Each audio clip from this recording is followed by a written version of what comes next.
where it left me, was with this sort of believe it or not. And I did go to places of meditation that were not cultish. They were ashram, sometimes what they call temples in India or in East Asia or in Asia. And so I've gone to, I guess, what you could call lectures and discussions, group discussions. Again, many of them ritualistic in a Zen Buddhist kind of way. Very, very all of this leaning into reincarnation, as is generally sort of known. Again, the concept of reincarnation, again, knowing what I do when there's so much to know, you can't really even say, well, to what extent I know, because no one knows even near anything.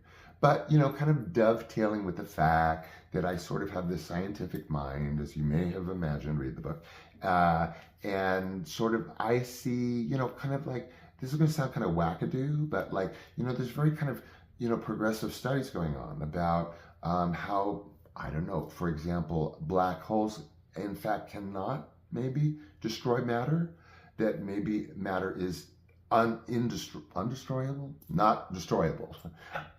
So then it leads into other logical or illogical, depending on who's reading it or hearing it, about sort of, what is matter? And then is there any kind of like spiritual, for lack of a better word, connection between matter and one's soul? And then there's diving into things like microvedum. You can Google that, and that's just sort of a variation, sort of a pastel coloring of what matter is and what may be something removed or elevated out as a concept from just strictly matter. Nothing, no judgment against atheists. If your belief is that lights off are lights off, hey, I totally get it. I mean, I could be in so many frames of mind in my life where I would and have thought lights out, lights out. But I choose very deliberately not to. The only thing that I can say where maybe I drifted, if you will, not really, shifted or augmented maybe, my sort of Zen Buddhist belief system, which is really, truth be told, my core belief system is Zen Buddhist. However, there is a thing that is not a religion, but is a set of beliefs. It is definitely a belief system. And that is called Stoicism, or a Stoicist, or Stoic. Now, we all know that root word to mean very rigid and cold, right? But imagine kind of Stoic taking that understanding of the word and sort of taking it out and making sort of like a word that it sounds like Stoicism or being a Stoicist or Stoic. And then put it into sort of this belief system context, not religion. It is one of the furthest belief systems from religion as you can get besides atheism.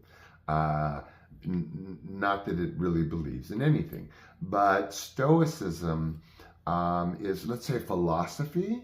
And many philosophies, I don't want to say are worship, but maybe there are devotees to certain philosophies. And in that sense, maybe I could be called a devotee of Stoicism.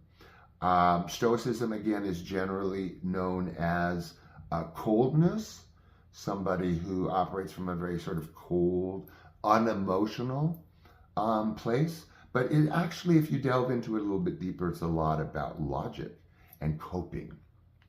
And my takeaways from it are no rage is necessary, particularly about death and life. Now, I'm not talking political. I'm not talking about Rage Against the Machine. That is like totally different. And we're going into a whole different set of stuff for me, and probably y'all.